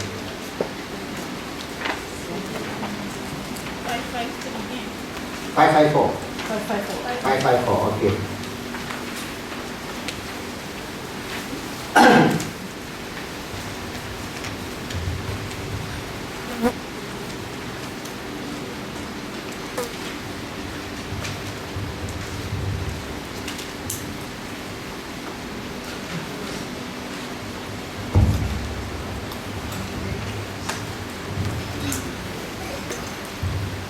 Okay, Bismillahirrahmanirrahim. Start. Bismillahirrahmanirrahim. Alhamdulillahirabbil alamin. Okay, we continue this session now with the practical approach of how to transform the world, how to make a world a better place through a project or a program called Khalifah Circles. This is organizational skills and framework of how you as an individual can impact the world. That means we start with you. You as an individual, learning the Khalifah Circle method will be able to have some skill sets for you to be able to change the world. Alright, so the preamble here I read from you. This is what Prof wrote when he wrote this book. A handbook, we have this little handbook at the time, but now it's incorporated into this Islamic Psychology handbook. It is our firm belief that the unique social and historical conditions of our time, combined with the new knowledge in the field of science and technology, make it not only possible but highly likely that within a generation or so, we'll have a peaceful world where Muslims can fully and truly practice Islam in a just, peaceful and happy world. So that is our vision, statement vision. But we want Muslims to be able to practice Islam in a just, peaceful and happy world. Alright, that's what we are trying to go for. We would like to introduce the innovative plan on behalf of Islam. It is called Khalifah Circle. You can call it any name you like. You can create your own circle, whatever name that you want to do, and even remove the word circle, if you so wish. It is a concept rather than an organization. We as Muslims accept there is no path to a right and just world but Islam. Therefore, we want to do our utmost to bring the rightly guided, committed belief and dedicated practice of Islam back into every aspect of life for all members of the Muslim Ummah. And of course, we also desire to make Islam both acceptable and attractive to non-Muslims. While many of our pious brothers and sisters are attempting both as individual and within organizations to achieve the same worthy goals, we are using a new approach. We will be using powerful new techniques of social influence and sophisticated modern information technology to disseminate the traditional knowledge of Islam. Our ultimate goal is a fully and truly united Islamic world, contributing to peace and happiness for every human being in a just world. Okay? So what we need to do is, this is called, what we call positive jihad. So we call upon all Muslims to work with us in this positive jihad to make this world a better place to live according to the will of Allah. If we do nothing, the materialistic secular influences of the godless modern culture will rob us of our Islamic values and make our lives increasingly meaningless, as we are seeing in the developed westernized world. Today, the evil powers of secular materialism are attacking human beings everywhere. The world is growing more insane each day. In all societies across the world, we find large increases in crime, violence, drug abuse, alcoholism, prostitution, pornography, homosexuality, and many other morals and social ills. Today, the environment is being continually degraded, while the world's poorest nation and people are being subjected to a degree of exploitation which reduces their life to extreme poverty and humiliation. For example, 50% of the global wealth is only owned by just 1% of the greedy capitalists. The balance of the 50% of the global wealth is shared by the rest of the 7 billion people of the world. This is unjust and not sustainable in the long term and can lead to destruction of our 20th century civilization. Secular materialism creates in the mind of our children atheistic thoughts, disrespect for parents and elders, hopelessness for the future, disregard for knowledge, and a love of a debased and animalistic lifestyle focused only on the pleasures of the flesh. So what is Khalifah Circle? The Khalifah Circle is a small group of Muslims who regularly get together to understand their role as being the Khalifah of Allah. What are our roles as Khalifah of Allah? First principle, we all strive to make ourselves good. Number 2, help others to be good. Number 3, help to make the world good for all creatures, for Allah and for all creatures. All remember that. Always in your mind, you are the Khalifah of Allah. Inshallah, I strive to make myself good, help others to be good, make the world good. And infuse this in your children every day into their conscious and subconscious mind. And you also must practice it. Then slowly you can see a change in shift in terms of your sense of wholesomeness with other human beings. Okay, who desire to live peacefully according to the will of Allah, will be kind and caring towards other members of the group, all of humanity and all creatures on this good earth. That means we are not taking care only of the Khalifah Circle members. We are taking care of the human beings, all human beings, and we are taking care of all creatures. Whether now you are in this area, you have the bats flying. Some of you are, oh, bats! They are nice creatures. Swallows, bugs, bees. If not for the bees, we will not exist. I remember, if all the bees are destroyed, we will die. Who's going to pollinate all the wheat fields and the rice fields and the fruit trees? Alright? So just take care of the bees. Because if you don't take care of the bees, you have no food to eat. Alright? So number 3, D is, number 4 is willing to work together to do simple projects. Number E is willing to change the world towards a just and good society. F, willing to learn how modern science support the essential truth of Islam. So when you study PIP, you can see we integrate modern science. In the book on understanding Allah, understanding God, we use quantum physics, we use genetics, we use all latest findings to show that believing in Allah is not a superstition, but it is a reality based on science. Okay? Who are willing to learn the truth about the undeniable scientific proof of the existence of Allah. Who's willing to learn how Allah created the physical world. Willing to learn the laws of learning. Yesterday you have some ideas of the laws of learning. The in-depth laws of learning is in this chapter 4. Alright? Which you need to read very deeply to understand the psychological framework, because Prof. Mahdi Jenkins comes from a behavioral psychology background. So his ideas are behavioral fused with Islamic spirituality. That's why his idea of therapy is CBT. cognitive behavior therapy, because C is cognitive, because in Islam perception is based on cognitive, that all input will change your perception, that's your cognitive perception. Your B is your behavior based on the laws of learning, operant conditioning, classical conditioning, and all the variation of reward and punishment. Yesterday somebody questioned about reward and punishment. The detail is all there. How to reward and how to punish is all there. It's a matter of you got to extrapolate to make it into your own situation, especially for therapy, for helping others and so on.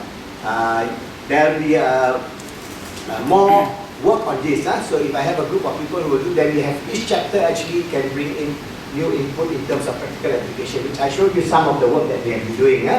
So you can integrate many things. Okay? How you are willing to share this knowledge to improve the ummah, how you are willing to create a fully and truly peaceful world. Alright? So step by step, the Khalifah Circle is very easy actually, it's not rocket science. Very simple, step by step how to do it. Khalifah Circle is so easy to set up and you sure be successful inshallah. Alright, first you learn about what it means to be the Khalifah of Allah, which we have grounded you all for the last 2 days. As Khalifah of Allah, you act as a representative of doing Allah's work, and which is extremely important for each and every one of us. Then we want to be responsible for the 3 things as mentioned. Make yourself good, help others to be good, and make the world good, physical world good. Then, when you understand that, your next step is to get a group of people, put things alike, which I'm going to form now after this. Alright? Then we go implement our role as Khalifah of Allah by positive jihad. Alright, so what jihad means? Jihad is not IS jihad, this is PIP jihad. PIP jihad. So there's both jihad, one is destructive, this one is constructive jihad. Okay? Then you are going to command the right and forbidding the wrong in gentle manner, no aggressive, forced manner. Okay? So then what you do is basically the members will get together. Sometimes we have within the members some negative traits. We have to slowly also shape ourselves. That means we change ourselves and we help change our fellow members in our Khalifah Circle. Okay? Then you implement the Khalifah Circle at your group level, then family level, then community level, then country level, then the world. Alright? So then we will see how then it expands. And by working together, we can create a just, peaceful 21st century where all of humanity have their fair share of the wealth and resources of the world as given by Allah subhanahu wa ta'ala. This just world must be sustainable for our future generations, as well as all species and creatures on earth. We have to take care of the ecology of this world. And we must live in a balanced ecosystem to create a paradise on earth full of peace and happiness. So our vision is to recreate Andalusia. If you study the history of Andalusia, it was heaven on earth. The Muslims living in Andalusia have created heaven on earth. Hanging gardens, beautiful streets, beautiful zones for wild animals, beautiful zones for domesticated animals, and they are not hungry, they are not fat. Okay, they work hard, alright, and they have a wonderful life of remembrance of Allah, of nasheed, of zikr, of knowledge, so much knowledge. And they live together.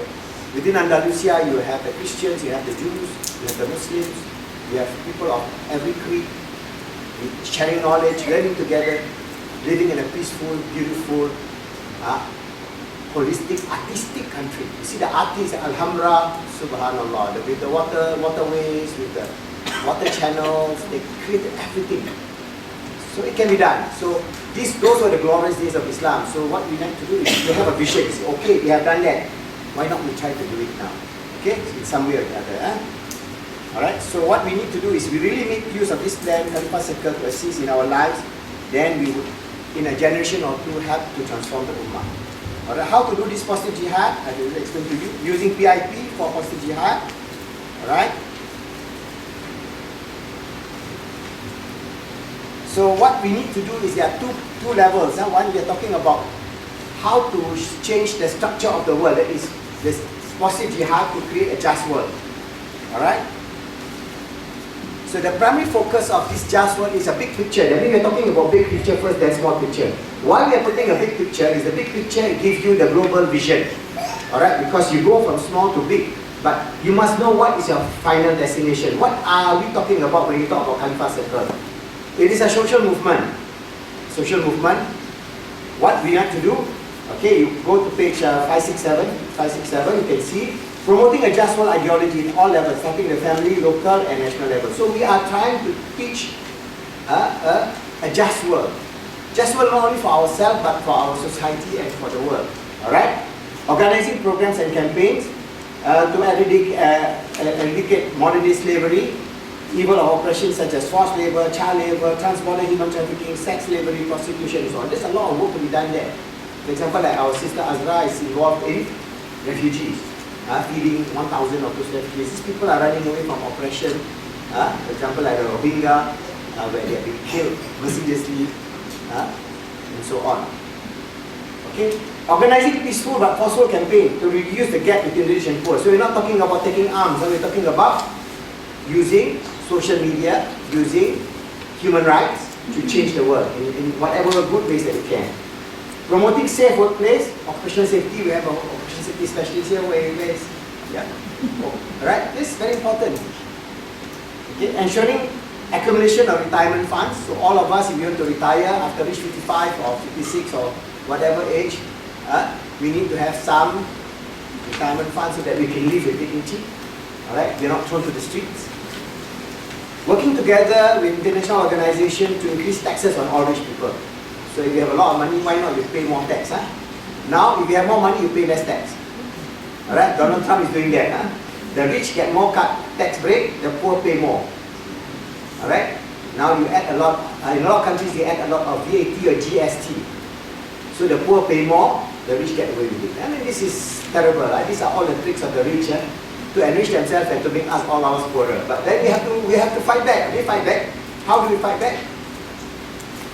We call it people's power, positive people's power. What's positive people's power? Is you use your positive capacity to elucidate concepts for a just world. That a lot of work to be done. There are a lot of people doing. You can read Thomas Piketty on how to create a just world. Thomas Piketty, the French Nobel Prize winner on economics. He saw that because he says this whole world within 30 years will implode if you don't change the structure of the economic structure of the world. Thomas Piketty, you can see, you can open Google and there's a summary of his book. Alright? So, what we need to do is to create, working together, encouraging philanthropy. Rich people, why not you spend more money like Bill Gates and Bill and Melinda Gates, they are putting away 99% of your wealth to be given away. See, wonderful, right? So we need more Muslims to do that. Rich Muslims give away 99% of their wealth. Alright? Even he give away 99% of the wealth, his children will have something like few hundred M. But his philosophy is correct. People ask him, why don't you leave behind your children? He say, no, I don't want my children to be lazy. I want them to work for their own needs. I'll give them sufficient, in fact, that maybe a few million to start off in their life. After that, they make it, that's good. If they don't make it, then it's sorry, that's. We don't want to create a generation of people who have entitlement.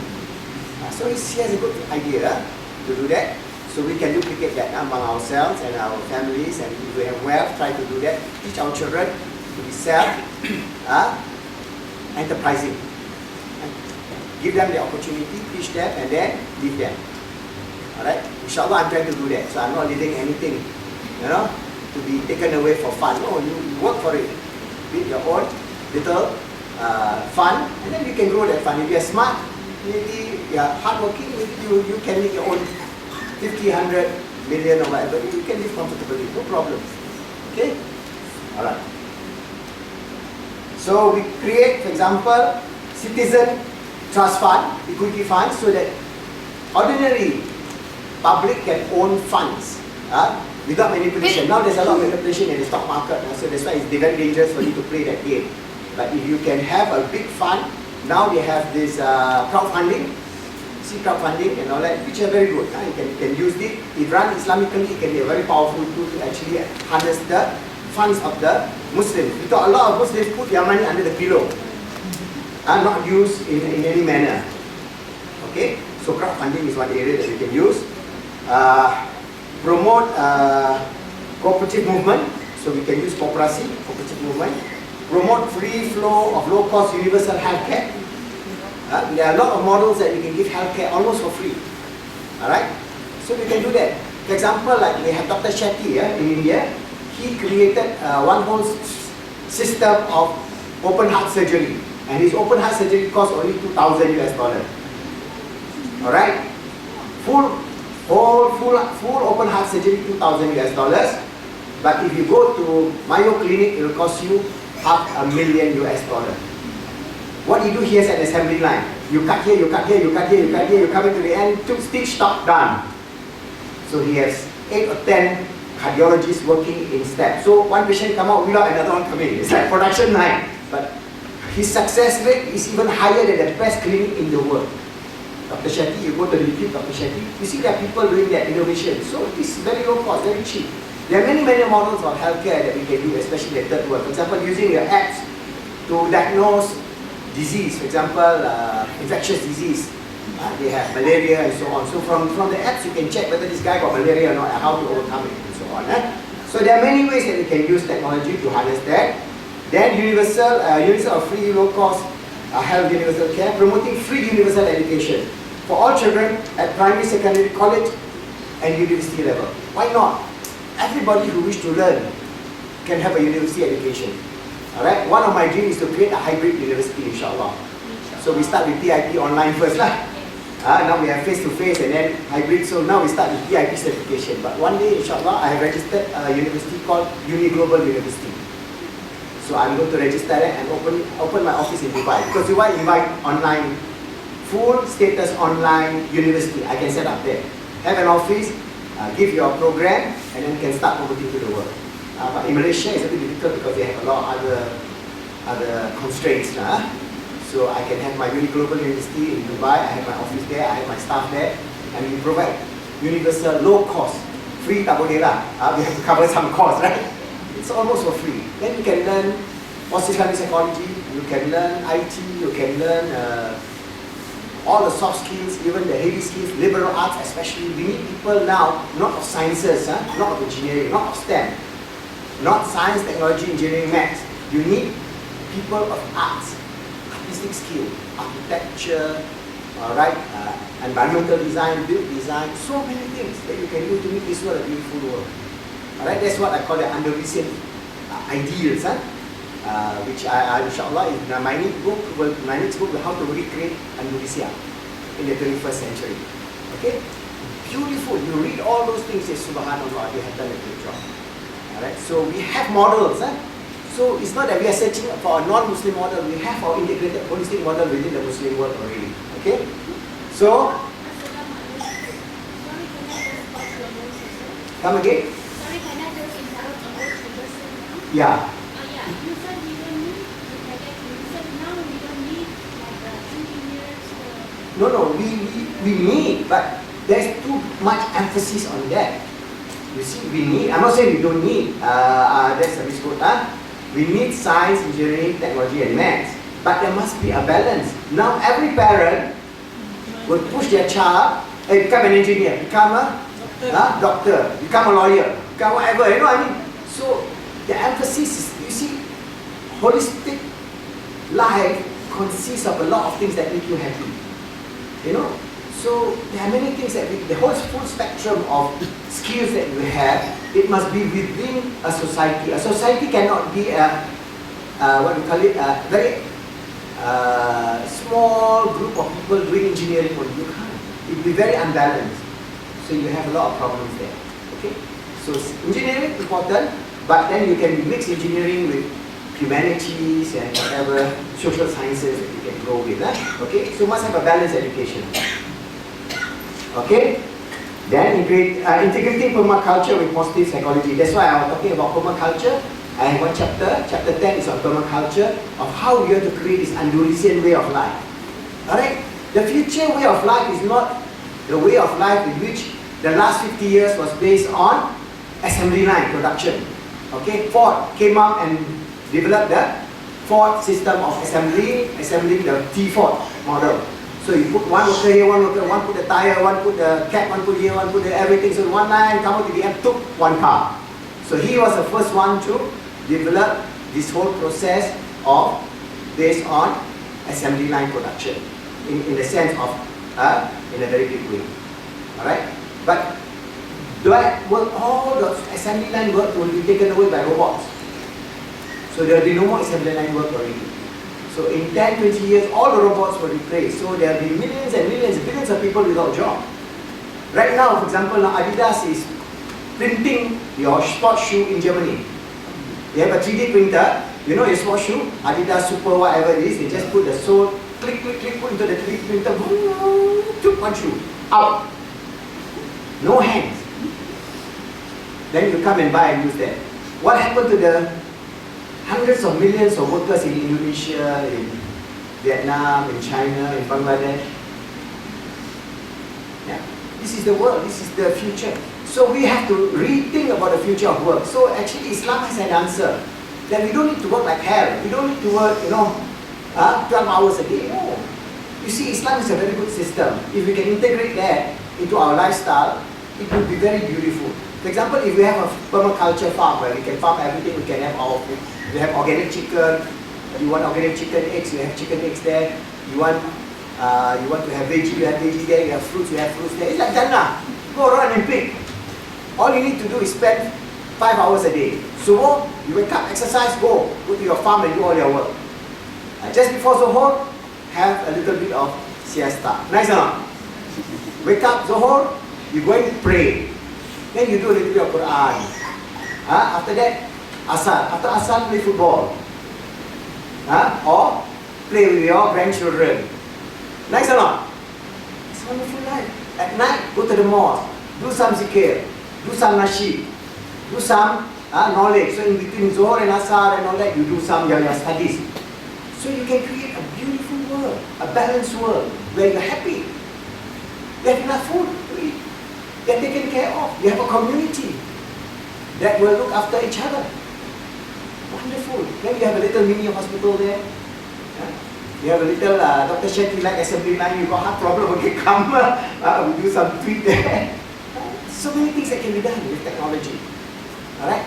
So I'm trying to do this permaculture thing. I mean, this is one of the things. But as I said, I'm going to create Khalifah Circles. Because my idea now is, my role now is that like a mentor. I'm going to mentor you to think of the areas of which you can work on, and the areas I just missed just earlier.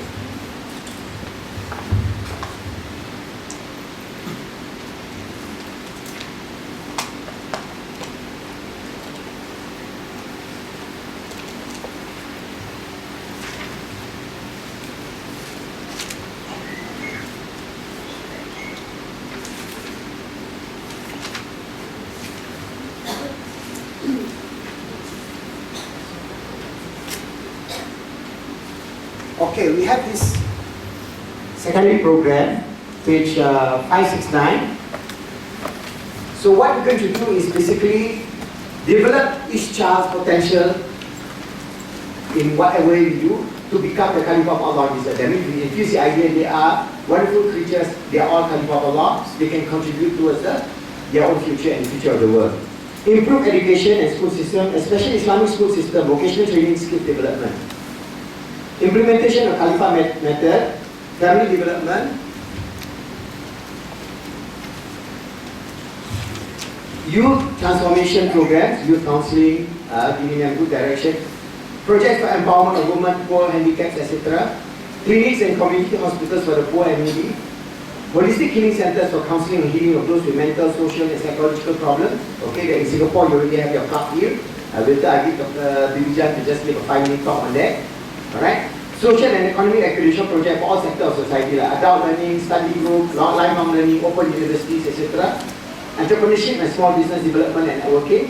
Social improvement programs for reduction of crime, addiction, immorality, corruption and other disruptive social issues. Environmental improvement programs and other locally relevant programs. So those are the secondary programs. The primary program is of creating a just world, but that you have to wait and you work with the secondary programs first. While you're working on the secondary program, simultaneously when you have enough confidence level, then you start talking about the just world. So remember, it's the other way around. Primary, yes, that's our goal. But to reach the primary, you must start with the secondary. It's the other way around. Okay? So what I want to do now is I'm going to break you all into groups, 5 groups. Get some idea. Maybe can we have somebody to write something here? Yesterday, our sister come. Transcribe a few ideas that we want. Then we form into those groups. And you all will, I'll guide you how to brainstorm and how to develop. The format is, I'll give you the format also. But you can create your ideas and give. For example, like we have one good model already, like Hill Club. Later on, I'll tell them how to present. That is, their model is providing counseling for those who are mentally challenged, right? Okay, so put counseling for those who are stressed and mentally challenged lah. Banyak stress kat Singapore, all the stress related problem. Alright, so they have a centers there already built up. So they have a committee which is like, which you call Khalifah Circle. You can call it Khalifah Circle, you can call it Hill Club Committee, you can call it anything. Alright, so there's one area that I think is very important in most countries because a lot of young people are having a lot of problems. Okay? So this area you can expand this area. For example, this counseling center can include say drug addiction, video addiction, pornography addiction. Alright? Okay, so this one area is very important. If you want to save the Ummah, we must start with our youth. Alright, what other ideas that you are interested in? You have maybe your own passion. What are your passions? Just now we do the Ikigai. What are the areas of passion? We can group you together. We only have 5 groups. This is one group. Other group. Who's interested? Yes? Disseminate knowledge. Disseminate knowledge. How? You must be very concrete. How? I mean, like the Muslim world, a lot of Muslim countries, they lack knowledge. They practice Islam by culture instead of from understanding Quran and Sunnah. That means you want to develop the Islamic knowledge. Anybody wants to work with her on that kind of thing? I ask you all. Okay, then we keep the idea first. Just brainstorm a few ideas first. Just hold on for a while. Okay, any other idea? Every one of you, every row, one of you come out with one idea. Okay. I'm thinking of program for parents. Parents? Follow up on the Khalifah Circle methods. So you teach the children. So when they go home, the parents will. So that means teaching Khalifah method to children and parents. Okay. So Khalifah method, teaching Khalifah method for parents and children. That means Khalifah preschool. Include that Khalifah preschool because I'm going to tell you I have a plan to make you all consultants in Khalifah preschool, and you also can set up your own Khalifah preschool later in future. For your understanding, when Prof was teaching, we have a group of people who study under him. Some of them have started preschool. Like Zoliman has started preschool, Alhamdulillah, very successful now, about 100 centers, franchising. She also got a grant from franchising.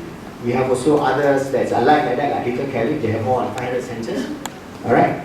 So, we have Khalifah Primary School and Khalifah Secondary School. We don't have Khalifah Preschool.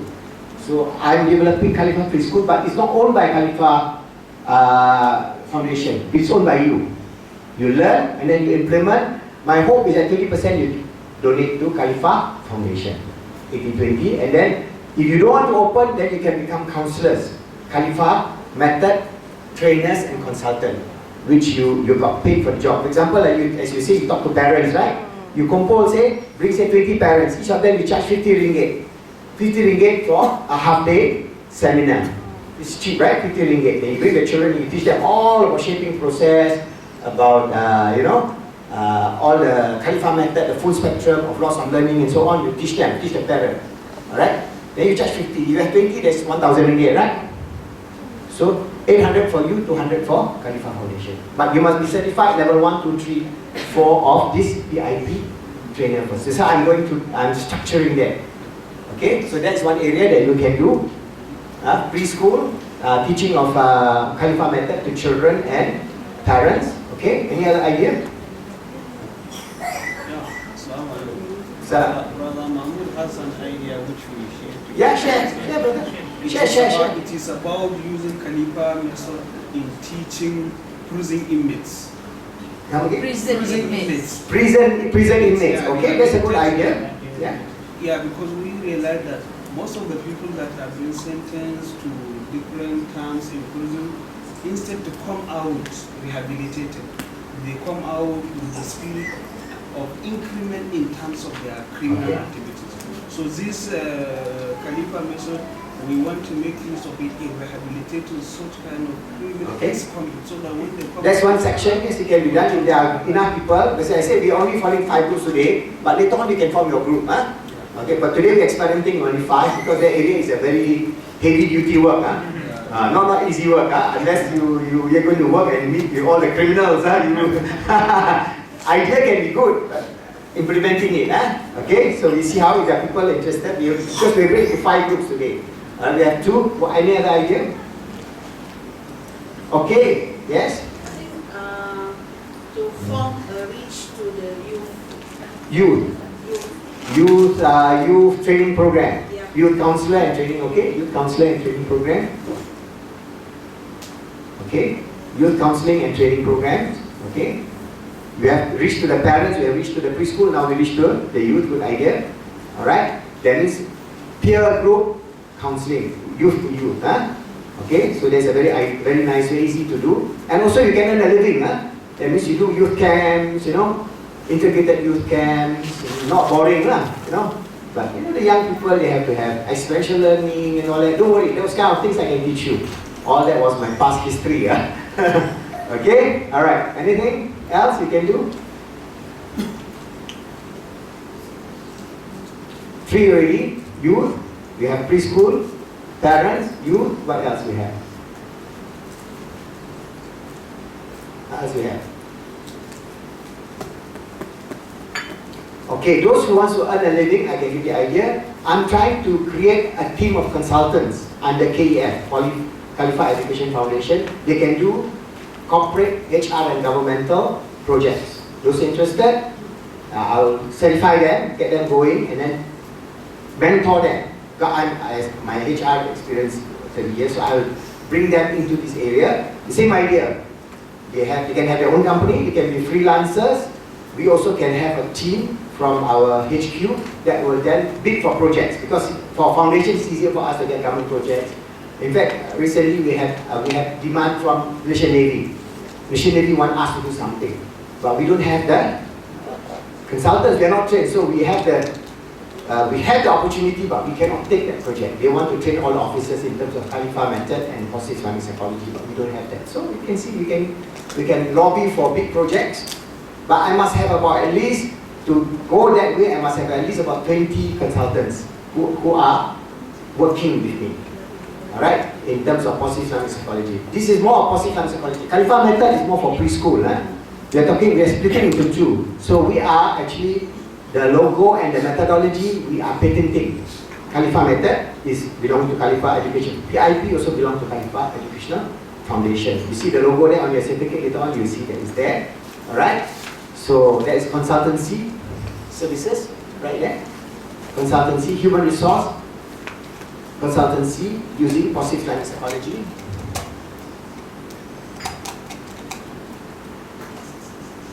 Those who want to be consultants, they may not be in that field, but they want to move into that field. Okay, there's one area that we can do as their career. For example, they're working up to 45 years of age, they have already gained up a lot of experience in maybe in accounting or in marketing or in sales. We can retrain them to go into this area. Okay. Number 5, what else you want to do? Any passionate about things that are easily to be done, that can be done? It's within reach now. Anything else? We have youth, we have preschool. Okay. We have parents, we have corporate. What else? Think.